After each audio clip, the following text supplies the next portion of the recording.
And welcome back, everyone, to episode 76 of the Sports Coverage Podcast. My name is Andrew, alongside my guest today, Ryan Cohen of Jomboy Media. Welcome, Ryan. Thank you so much for joining me today. Thanks for having me, dude. Good to be here.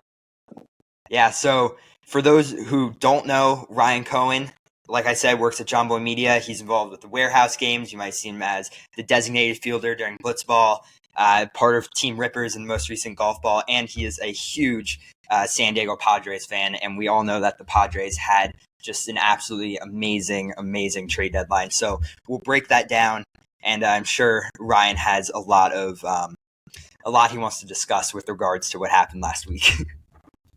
There's a lot to talk about because AJ Preller's a madman around that time of year. Oh, yeah. So I'd say we'll just get the big one out of the way to start, because I think this is the one where there was the most kind of controversy around, but also you mentioned to me right before we started, in the end, you were happy with this one. So Mason Miller, of course, the Athletics, or now former Athletics flamethrowing closer, and JP Sears to the Padres. And I know your immediate reaction was, this is the most amazing thing ever. So if you could kind of go through what you were thinking before you saw the return and what the Athletics got back from that. Well, before the trade deadline day started, the biggest needs the Padres had were left field, catcher, DH. We needed two big bats. We needed two real bats. The biggest strength the Padres had was their bullpen. So when the day kicks off with breaking, the Padres acquire Mason Miller, my brain's a little twist. Like, what? What do you mean? We don't great. Like, he's a great, flame-throwing, like you said, closer, reliever, whatever you want to call him. Good to add a strength to a strength. That's awesome. But that's not what the team needs to address. So right off the rip, I'm like excited. We have this super bullpen now. This is awesome. But I'm a little confused. Okay, but you have to address the bats. Then you look at the package they gave up for Mason Miller and JP Sears, and there's a lot of control for the both of them. Miller's not a free agent until after 2029, Sears until after 2028.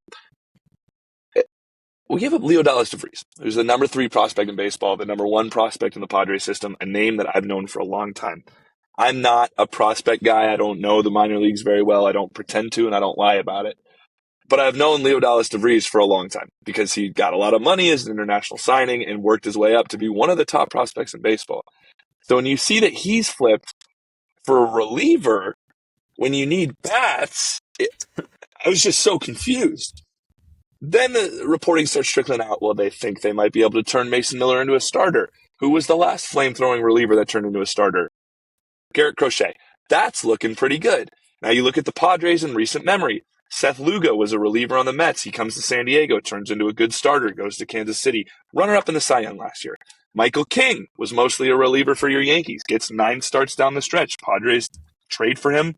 Has an amazing year last year. Has been banged up this year with injuries, but when on the field has been incredible. So they feel really strongly with Ruben Niebla, the pitching coach, and the pitching development team, that they can turn him into a high-end starter. And at that point, you look at giving up your top prospect for 4.5 years of an ace-level starter like they believe he could be, and it makes a lot more sense. For now, for 2025, you have the best bullpen in baseball, bar none, in my mind. You have one of the greatest bullpens of all time. You look at 5 legitimate all-star level like closers. Kevin Hargrave over here on socials is throwing things at the door. So if you hear extra noises, it's him. He's smiling. That jerk. I'm going to catch it. So that's where the day started. It was just like, why are we adding this? But like, kind of, it's exciting, right? Mason Miller throws 104 miles an hour. That's great.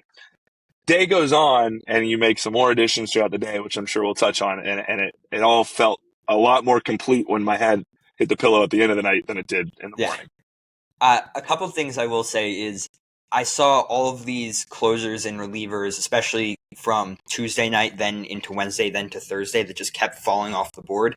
And, the Yankees, the bullpen is what they needed at that point. And I mean, I didn't even know Mason Miller was really available up until that last morning. Ryan Helsley went crosstown. Exactly. Helsley went crosstown. Duran went to the Phillies. So it's like I'm just seeing all these pieces just fall away. And And then I saw the package in the return. You saw it as well, and we know what your reaction was. But also, Jacob Wilson, the Athletics were planning for him to be like the future shortstop for until they get to Vegas and beyond. And now having another guy who DeVries we think is going to be right on his tail, it's kind of be an interesting dynamic now with the Athletics as well. So they've just done.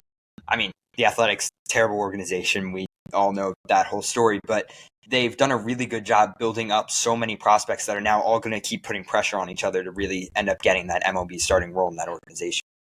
Yeah, I think when you're looking at the draft or making a trade like this case with the A's, you're just trying to get the best talent available. Jacob Wilson's a stud. I don't think they plan on moving him off shortstop anytime soon. There are concerns about DeVries' defense long term. They're not sure if he's going to be a shortstop. He might slide over to third. He might go over to center field or right field, which is part of the reason I think the Padres found him a little more expendable, because he's not going to be playing over Manny Machado at third. He's not going to be playing over Jackson Merrill in center. He's not going to be playing over Fernando Tatis Jr. in right. So that's where it makes a little bit more sense from a positional standpoint, because the Padres are more in a win now mode than the A's are. On the A's side of things, they got a great haul, and you get a guy that is either a top shortstop prospect, and when you're ready to compete a year or two from now, you can flip him for whatever you need at that deadline or that offseason. And if you think that his bat is going to play and you're ready to start him in the big leagues, then you slide him over to third or move him to the outfield or something. But I think the A's did a great job, and if I'm an A's fan, I'm really happy about the haul you get there. Yeah, I know JP Sears. He was a former Yankees guy. He went over in one of the 10 trades the Yankees have made with the Athletics in the past couple of seasons. So I've always kind of been following these guys, and I might as well skip ahead to this while we're on that topic. But Brandon Lockridge was one of those guys I watched for so many years out here in Somerset, then moving to AAA and stuff, and he never ended up getting that chance with the Yankees. But now he's in a trade with another former Yankee, Nestor Cortez. Went to the Padres from the Brewers, who was traded to earlier this season, and then Brandon Lockridge, who speedy shortstop. Of course, like you said, the Padres infield is kind of ridiculous, so there's not a ton of space for him to really get a lot of playing time. Now he's heading over with Caleb Durbin, who he came up through the Yankee system with in Milwaukee. So I think that kind of duo now in the middle infield is going to be pretty strong out there. It's going to be fun, man. I really like Brandon Lockridge. He's fast. Yeah. He was minor league teammates with K-Mac, who plays with us in the warehouse. So No way. I've talked to K-Mac about him, and K-Mac introduced me to him one time, only online, but Brandon Lockridge and I follow each other and DM each other every once in a while. So I was a little bit bummed to see him go, but you had to pick up some innings at the back of the rotation, because you gave up Stephen Kolek and Ryan Berger for Freddie Fermin. They were sent to Kansas City. Those are 2, 4, 5, 6 starters in the big leagues, and you needed innings. So you were able to flip Lockridge for Nestor down the stretch. And they also got a shortstop prospect, Luis Quintana, in that deal. I don't know much about prospects, but I trust AJ Preller when it comes to drafting, developing, trading for prospects. He's obviously incredibly good at it. He continues to do it. So, the whole thing with Preller, this is a little bit of a side note, but he, every year, going back to when he traded for Blake Snell and Yu Darvish and Joe Musgrove all in one offseason. Oh my goodness, he's traded the farm. He's mortgaged the future. The Padres can't keep doing this. Okay. 2 years later, he does it for Juan Soto. He gives up maybe the biggest prospect package in the history of baseball. Some of those guys are doing really well in D.C., and that's great for them. Oh my God, he's traded the farm. He's mortgaged the future. The Padres can't keep doing this. But they keep doing it. And AJ Preller and Chris Kemp, the international scouting director, and the prospect team that the Padres front office has, their competitive advantage is that they are better than every other team at drafting and finding young talent. They don't keep those guys. Outside of Jackson Merrill, Fernando Tatis Jr., a few pitchers here and there, there aren't many guys that stay with San Diego.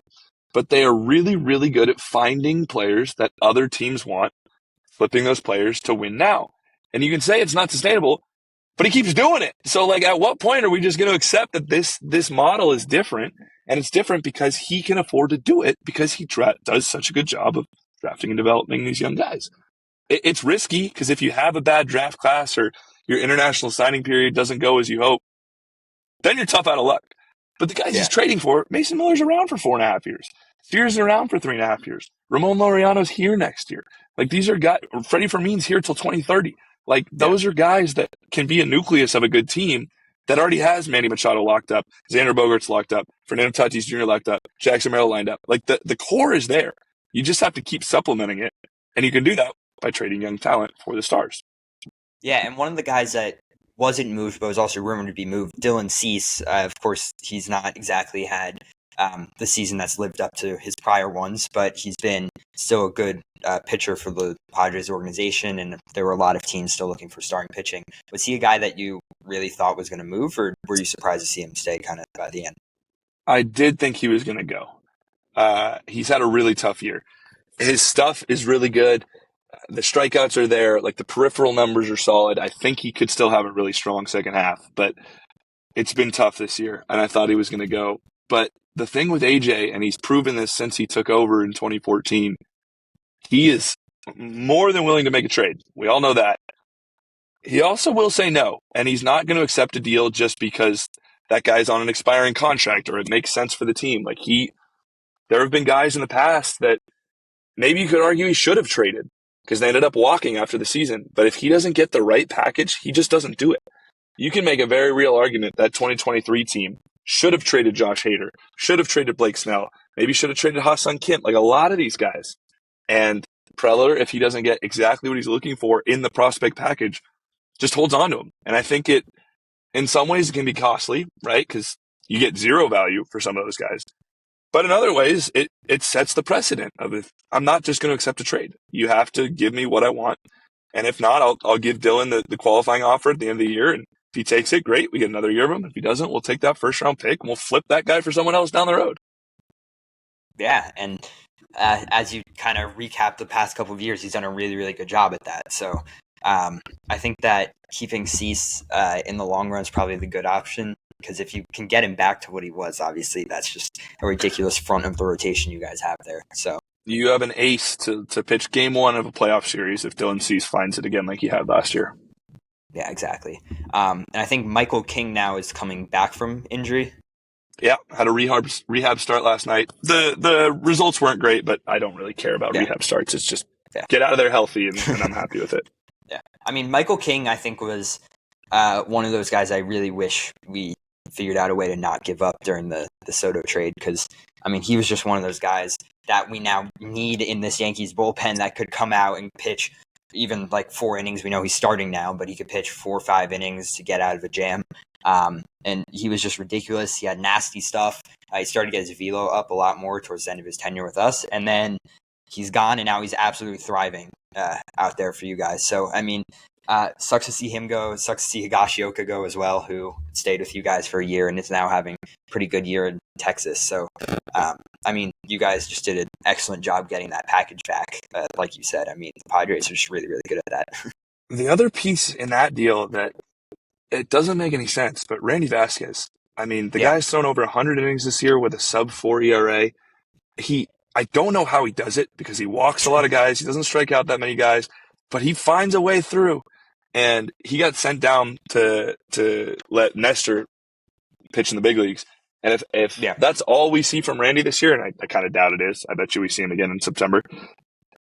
Hats off, dude. You covered a lot of innings of good enough pitching. And obviously the headliner in that deal was Michael King. He's been San Diego loves Michael King. The other good thing they got in that deal, because what does AJ love? He loves prospects that other teams find valuable. That's what he's looking for. He trades for Drew Thorpe. Immediately, 2 months later, flips Drew Thorpe as the main piece in the Dylan Cease deal. So we didn't get Dylan Cease in the Juan Soto trade, but indirectly, it was a big part of it. And that Michael King and Dylan Cease were the 2 aces that led the Padres last year to a playoff run, and hopefully are going to do it again down the stretch here. Yeah, and then Brito was the other guy, and I think he's injured right now. But he's got Tommy John. Yeah. Randy Vasquez and Johnny Brito were going to be the 2 guys for the Yankees that were going to kind of be that middle bullpen, and then a couple of them would end up moving to relief, to starting pitching maybe down the road. But those 2 guys were going to be like a crazy young tandem that was just going to like go off in New York. But now we're kind of seeing the repercussions of that with the bullpen about a year later now. So certainly I'm not upset with what I got to experience last year, but it's disappointing to see that. I mean, Michael King is still out there just absolutely balling out in San Diego, and some of these other guys are really starting to make the name for themselves in the big leagues. Still pretty stunned the Yankees didn't keep Soto. I know that Steve Cohen was going to give him any dollar amount, and the Mets obviously won an intense bidding war, but I thought Soto was a Yankee for sure. I mean, I went to, I think, 4 games last year, and I sat in the outfield for those 4 that I went to. And just every time he's out there, he's like waving to everyone as he runs out, and he's like turns around and tells the crowd the outs, and he's having fun with the bleachers and all that kind of stuff.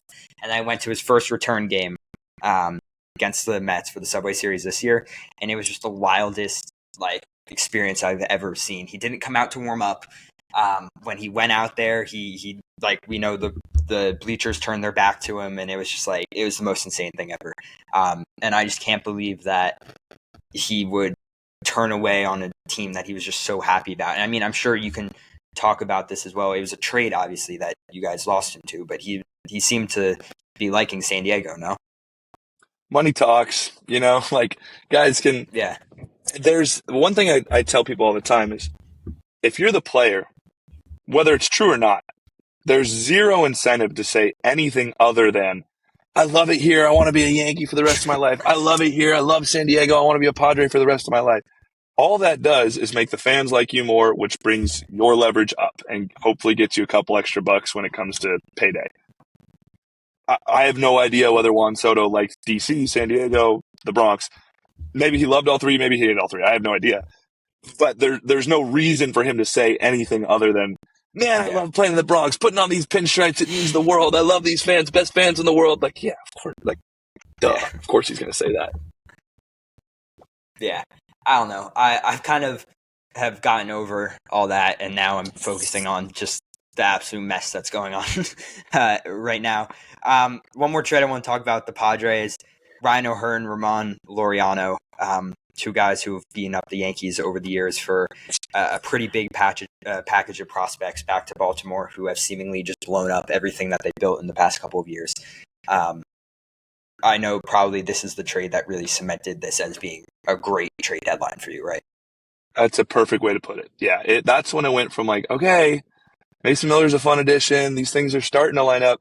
And then when you get Ryan O'Hearn, I was like, there we go. That's a real bat. I'm excited. We have a good lineup now. And then I was doing a live stream with Jolly Olive in the other room here, and we're talking about Ryan O'Hearn for about 30 seconds. And he goes, oh, and Ramon Laureano. Laureano. And then it was like, oh my God. Okay, we have depth now. Gavin Sheets is going to be able to come off the bench, and you can move this guy here and do that there. And this lineup, oh my God, it actually makes sense. Now I see why you're going for the super bullpen. And you trade for Nestor, and you have starters, and it's all going to work out. You're going to win the World Series. I'm ready to go. And that was the trade that cemented a weird, a wacky, an exciting day and brought it all together. You completed the team and completed the roster. And I, more biased than anybody. I love the Padres, but I really feel like this team can win a World Series. I think it's a really, really good roster. I mean, just all of the injuries that happened across the past couple of years for you guys, and that turn from potentially having the best roster to a team that's just completely injured, and now you're kind of back to that point where you guys have a complete roster, you have all of your kind of holes filled, and you're ready to go for this World Series again. It's just kind of crazy how he's been able to turn that around to the team that you guys have now. It's all you can ask for, obviously I want them to win the World Series. I want that more than anything, but I want to feel every year like the Padres have a chance to win the World Series. And for the majority of my life, it was not that way. It was maybe this one guy will have a decent season. Maybe we'll trade that one player for a good prospect. And now we're trying to win every year. And this roster, whether they do it or not, and I hope they do, this roster is, in my opinion, capable of winning the World Series. And that's really exciting. Yeah, I think that having a team like that is certainly fun to have. We know the Yankees, they made their moves. Everyone's happy about it, jumping up and down. Jomboy broke a couple of things in his set. I saw when he jumped up and his shelf came crashing down behind him. But now we're looking at it a series later, And for some reason, Boone put out all three of those relievers to pitch in one game and then didn't put an actual outfielder in the outfield. And then just a whole lot of things happened. But it's not looking as exciting as it was prior to this weekend. I mean, you're in New York, you're around one of the biggest Yankees like media companies in the world. You're watching these guys react to all this every day. As an outside person who is not a diehard Yankees fan, what is your kind of opinion on what you saw this weekend? The worst thing the Yankees did at the trade deadline was play the 3 games after it. Because before those games, I was feeling good about it. I mean, bullpen was a clear hole.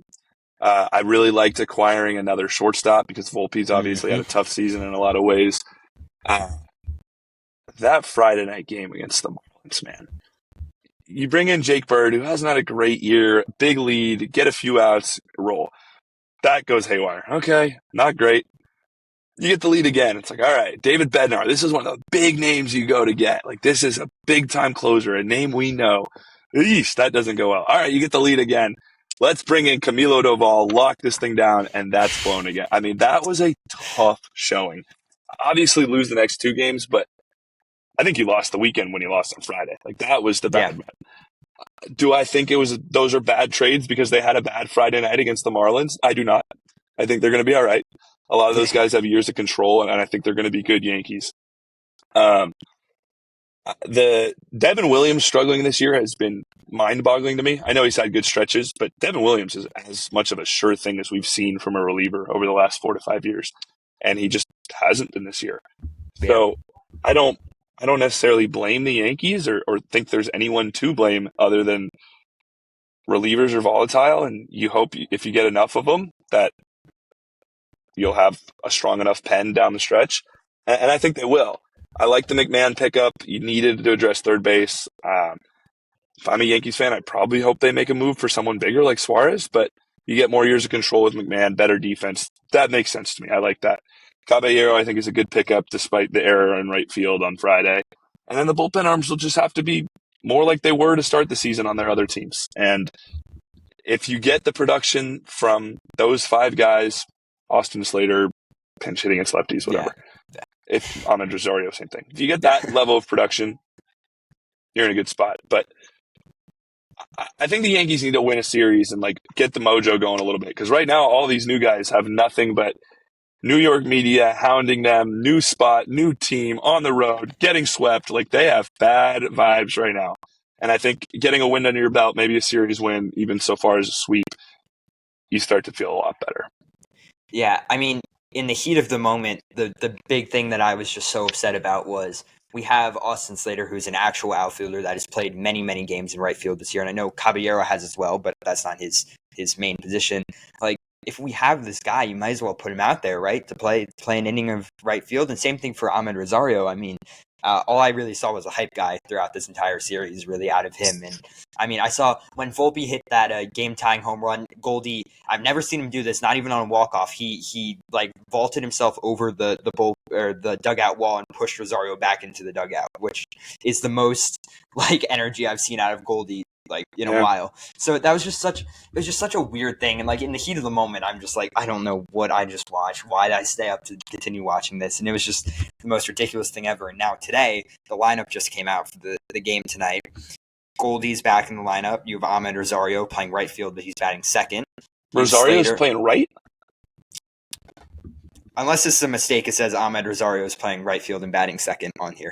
I didn't know that he played right field. That's news to me. Yeah, so Slater will be in left, and then Caballero will be at third, interestingly enough.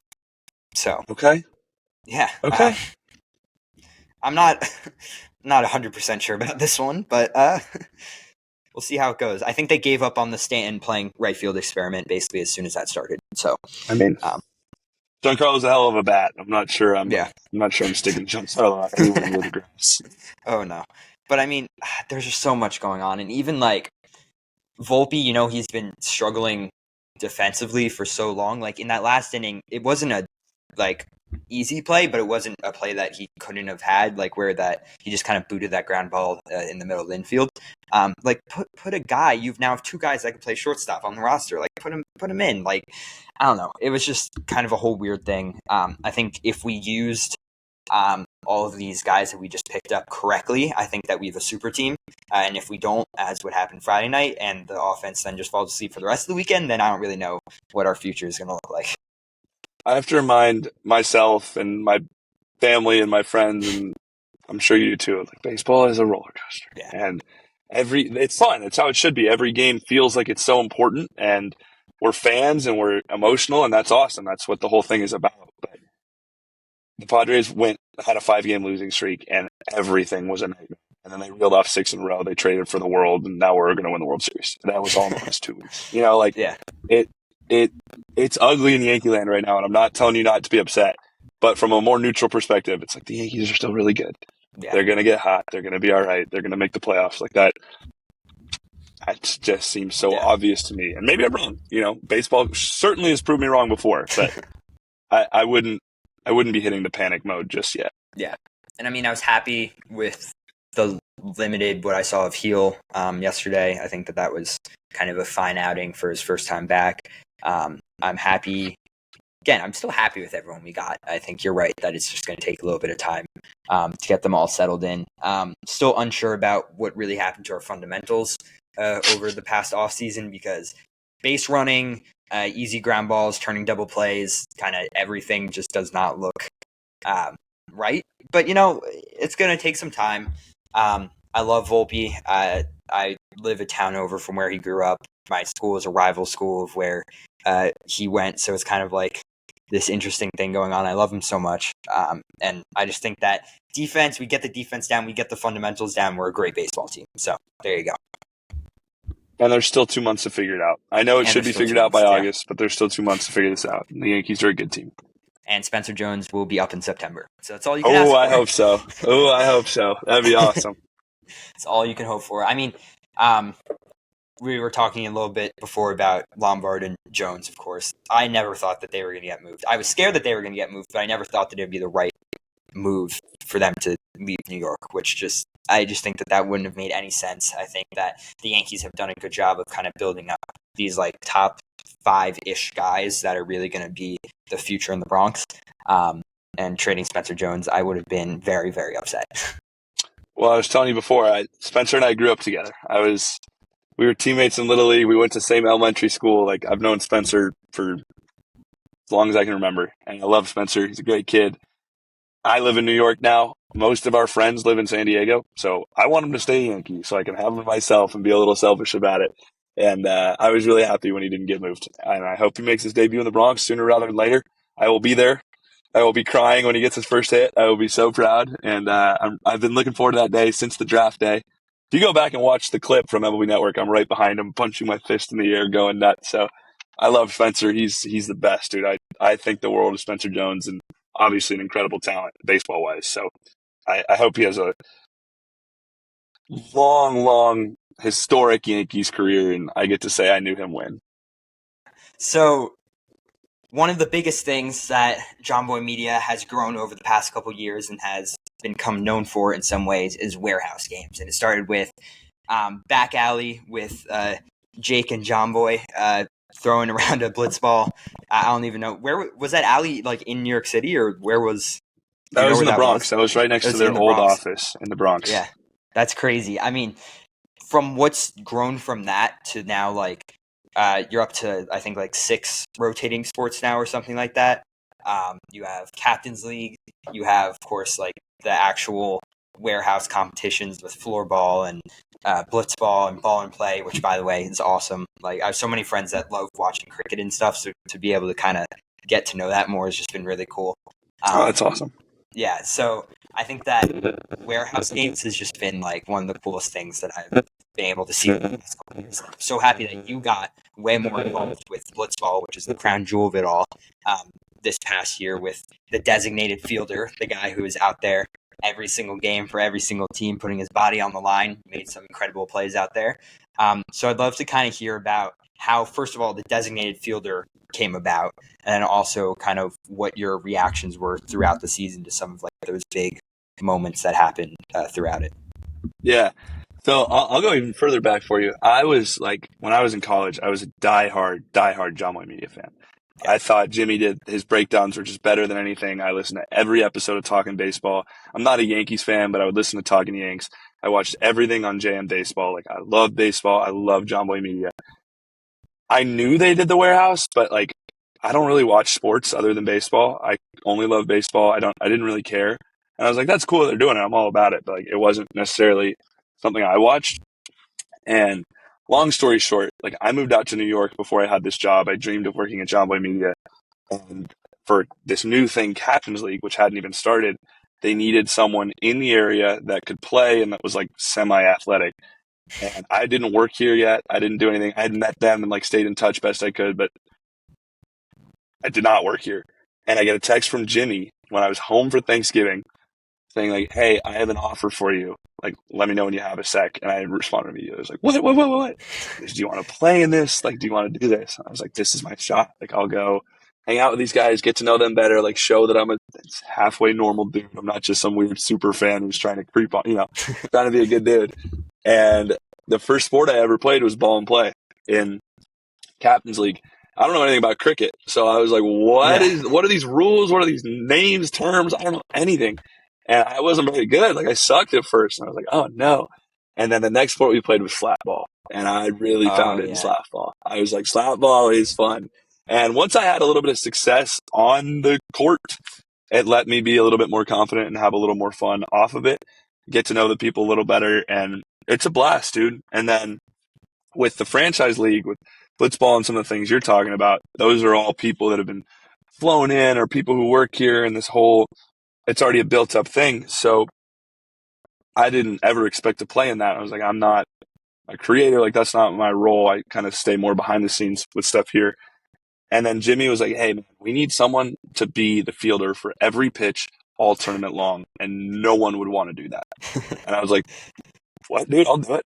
And he's like, no, it's going to be really hard. Like, you're going to have to stay focused the whole time. And like, people are going to be yelling at you and you're going to make mistakes because it's impossible to be perfect. I was like, yeah, it sounds hard. I'm down. Like, sign me up. Let's go. And it was hard, bro. It's really hard. Mentally, it's a grind to stay that focused for every pitch, all game, 4 games a day, 4 days in a row. Like, it is a lot. And that's cement. I'm not like bouncing around on grass. I am diving on cement. So your body starts to feel it a little bit. And honestly, like, I've probably made just as many errors as good plays in there, but you forget the errors. And if you make a good play, it lives. It lives on. A couple of diving catches, a couple of stops that I'm very proud of. We had the actor Rob Lowe in the office a month or two ago, and my diving catch was on one of the TVs, like on a loop. And he's like, whoa! And I was like, dude, Rob Lowe is reacting to me making a play in a warehouse with a blitzball. Like, are you kidding me? It's pretty cool. So it's a ton of fun. It's really competitive.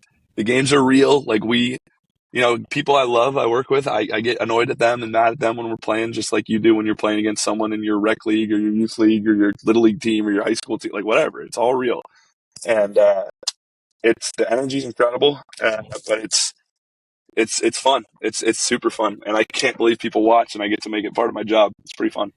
Yeah, I mean, it's just like watching all of that kind of come together. I mean, I watched from the start with Aaron Bossy. I don't know if you know who that is, but McFlurry Power, he was on that original team, and he was the defensive coach at Somerset for the last, I don't know, 5 years or something like that. Back when K-Mac was the first baseman. Yeah, and now he is the manager of the Tampa Tarpons, so he's kind of awesome. moved up. But I saw him kind of just randomly at the Patriots after I'd watched kind of Blitzball 1, and I was like, wait a minute.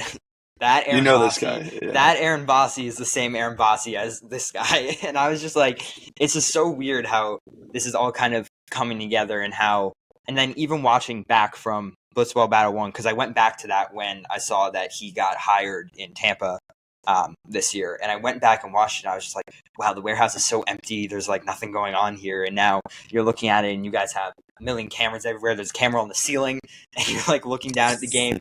Of Rosie screaming at every play and like cracking jokes all the time. You have all these guests. You have Pavel coming in for floorball.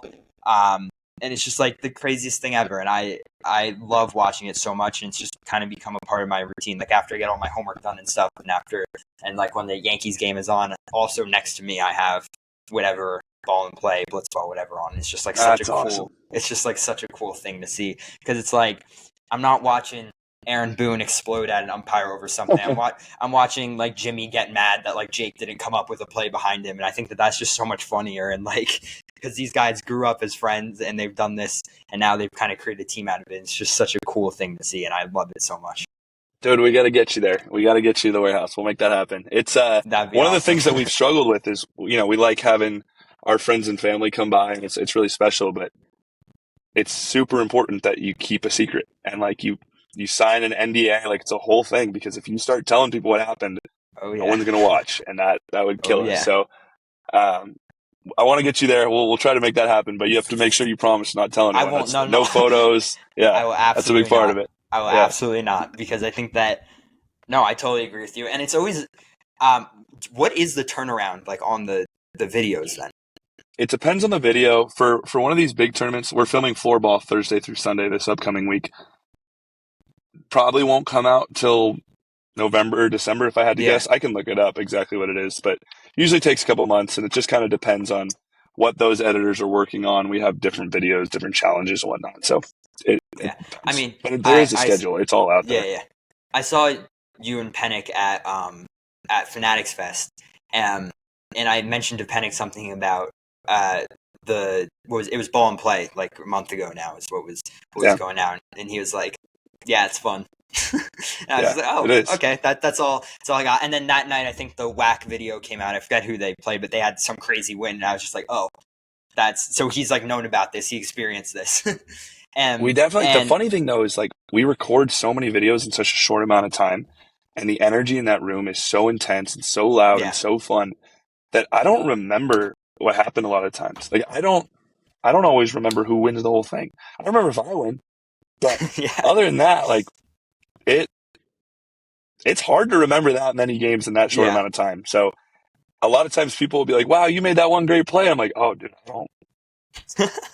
This happened to me at dinner last night, dude. My waiter came up to me and was like, that swing you had in golf ball was blah, blah, blah. I was like, I haven't even watched that video yet. Like, I don't remember that at all. That's crazy.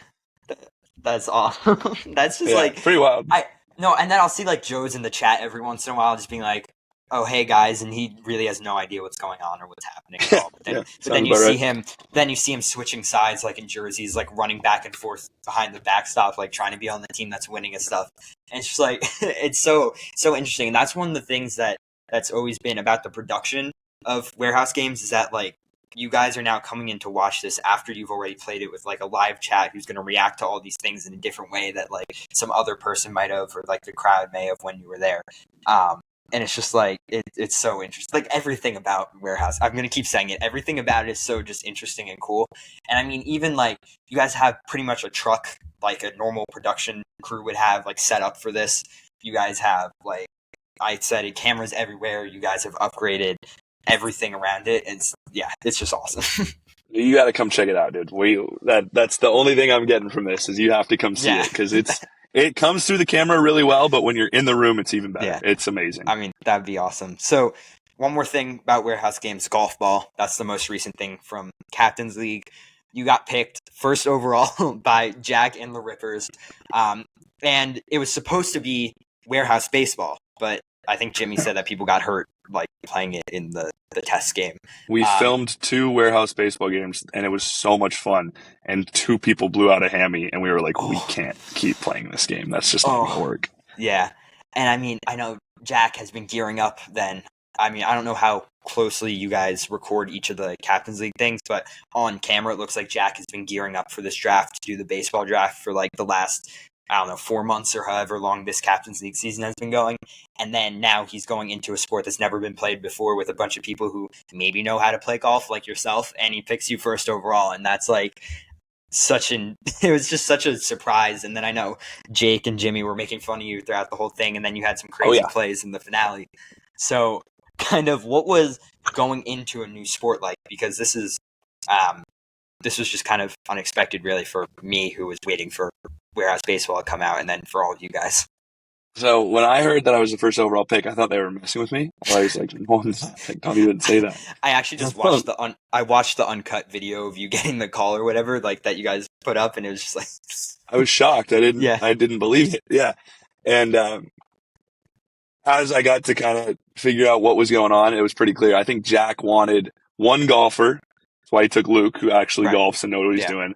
And he didn't want two golfers in case it got like too intense, because that's never really a Jack team. He's always kind of like a little looser. And it took me as the first overall pick, in quotation marks, so that the pressure wouldn't be on Luke a little bit, and I could maybe play a little bit of defense. And yeah, I feel like with golf ball, that more than any other sport we play in that warehouse, there's a lot of luck involved, because you can have an yeah, absolutely perfect shot, and if it rolls into that little river, you're toast. Doesn't matter. yeah.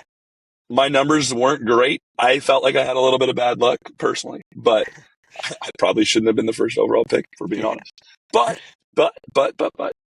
spoiler alert. If you're going to go watch golf ball, click off, go watch it now. Spoiler alert. First overall pick, won a championship. So something worked out. Something worked. Great pick. Yeah. I mean, Jack in all of these videos just has the most ridiculous teams like that he puts together throughout this. Like Joe's is on most of them. It seems in the end, which I guess makes a lot of sense. But yeah, I think. But like the way that you guys were just able, like I listened to Jimmy's whole thing about how you guys created this in like however long, in like a week or whatever before production was supposed to start. How like you guys and then workshopped it from the original like test videos into what it was when you guys started the actual thing. It's just crazy. And like golf ball, it's such an interesting concept. Like the whole thing, how Joe's was the best putter for a while, or how people who've never played golf were actually doing really well at it. So, yeah, again, well, props. with everything in that warehouse, obviously the personalities are hilarious, and like Joe's is great, and Jack and Jimmy and Dalton, like up and down, Rourke, Jimmy Norp, like there's so many incredible personalities. But the heroes of that building are the people behind the scenes, the camera people. Sam Taskey's running the whole thing. The truck is grinding. Jack Sorensen's doing the audio behind the scenes. Like it's all these people that you'll never see on camera that are grinding and working real hours and long days to make something that is inherently very silly and stupid and turn it into something pretty cool that people like to watch. So, you could have the best talent in the world, and if the crew sucks, it wouldn't matter. Like the crew is what makes that so special. Yeah, it's just awesome, and like the production quality keeps getting better and better like every single time. And it's just like, yeah, I'm just gonna say it again. It's awesome. I love it, dude. I love it. Thank you for watching. That's why we get to do it. Yeah, it's so cool. I also was wondering about this. What type of ball is the ball and play ball? Because it looks like it kind of hurts, but it's not like a foam ball. Like, what is it? It doesn't hurt at all. You don't even notice it. Like I've been hit by a pitch and I didn't feel it. So I'm like, that didn't hit me. And then you go and see the camera and it's like clearly hit me. I would describe it. It's foamy. It's kind of like if you took a sponge from your kitchen and rolled it up.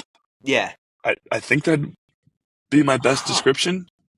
But you don't feel it really. Like it doesn't hurt. Like I've been hit in the head and it doesn't hurt at all. No, yeah, because I'm seeing like these guys chuck it like pretty fast and with a lot of movement. And it's just like, and then someone gets hit by it, or like they just like go up and catch it while it's probably at like its fastest or whatever. And it's just like, I'm so confused, but then it's also strong enough to like push off the wickets and like stuff like that. So it's just, it's so weird. It's a weird texture. I don't really know how to describe it, but you're right. It doesn't make a lot of sense. Yeah.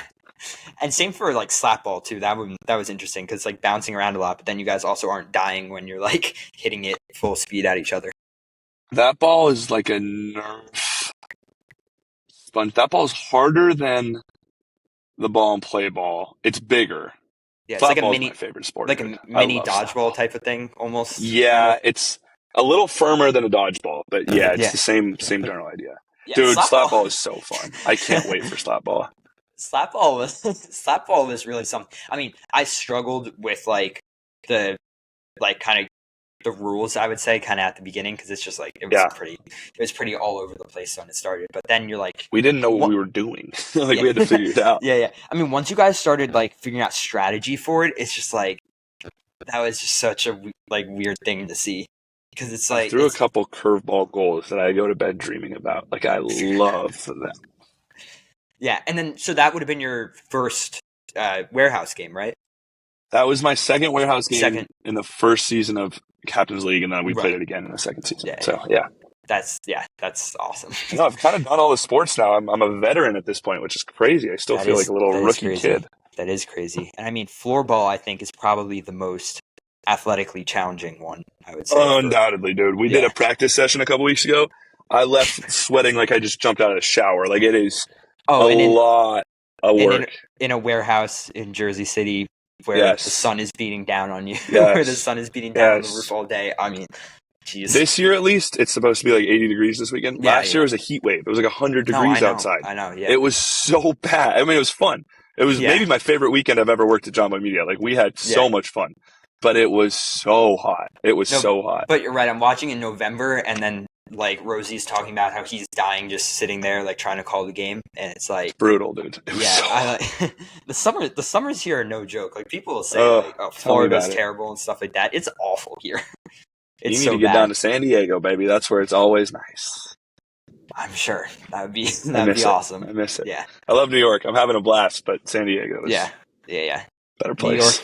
New York is such an interesting place here. I mean, you got all these sports teams, you got the boroughs, which have their own rivalries, you got New Jersey and New York, which are just doing their whole own thing there. And yeah, I mean, I don't think I can imagine ever going any other place. Really. So, I mean, for you to move across the country from a place like San Diego to here, which I would say is probably between two cities in the U.S., is probably the most like culture shock you can have between any two cities. And then getting a job with Jomboy Media and then becoming a guy who, like, you do the social media stuff, but now you're also on camera with Warehouse is just like, I'm sure. No, it's been a dream, dude. Like it. Yeah. You're right. It was a total culture shock, and I moved here without a job. Like, I just wanted to work at Jomboy Media, and I got really, really lucky because after college, I won money on the TV show Wheel of Fortune. Yeah. And it changed my life. Like, I took that money and moved to New York. And I was like, I don't know what I'm going to do. I don't know how I'm going to kill time. I don't know how I'm going to get this job, but I know I'm not going to get it if I live in San Diego, and I really want it. So I just moved here, and I lived here for 6 months without a job, and I didn't have that many friends. I didn't really have money. Like, it was hard. It was a grind, and it was cold, and I was like homesick, lonely, broke, everything, bro. It was hard. And then I got the job, and you know, obviously there are good days and bad days, just like anyone else's life. But overall, very, very good. And I'm really, really grateful for how it all worked out. Yeah. I don't know if you know this story, or really follow the sport at all, but Formula One, the CEO of the McLaren F1 team, Zach Brown, he was from California as well. He went on Wheel of Fortune. He won money. He bought a go-kart. And now he is one of the biggest personalities in Formula One. He's the CEO of McLaren Racing, and he did all of that from a game show. And now you won money on this game show. You moved across the country, and now you're working your dream job at Jomboy Media. So game shows, you just throw yourself out there enough, man. Sometimes you can get lucky. Yeah, game shows might be the way to go. I don't know. I've seen two of these now. The strategy's flawless. Oh yeah, I mean, I think your pinned post on Twitter right now is from that. I'm very proud of that clip. I dominated that clip. Oh yeah. Well, thank you so much to Ryan Cohen for joining me on episode 76. This was absolutely awesome episode. I love having on guests that I can kind of just chill and talk about things that we both love. So this was awesome. Thank you so much for taking the time to come on. Dude, 76 is no joke. Keep it going. You're doing good stuff. I love it. Thanks for having me. Thank you so much. Well, that's going to do it for episode 76 of the Sports Coverage Podcast. My name is Andrew, alongside my guest, Ryan Cohen, and we will see you all next week.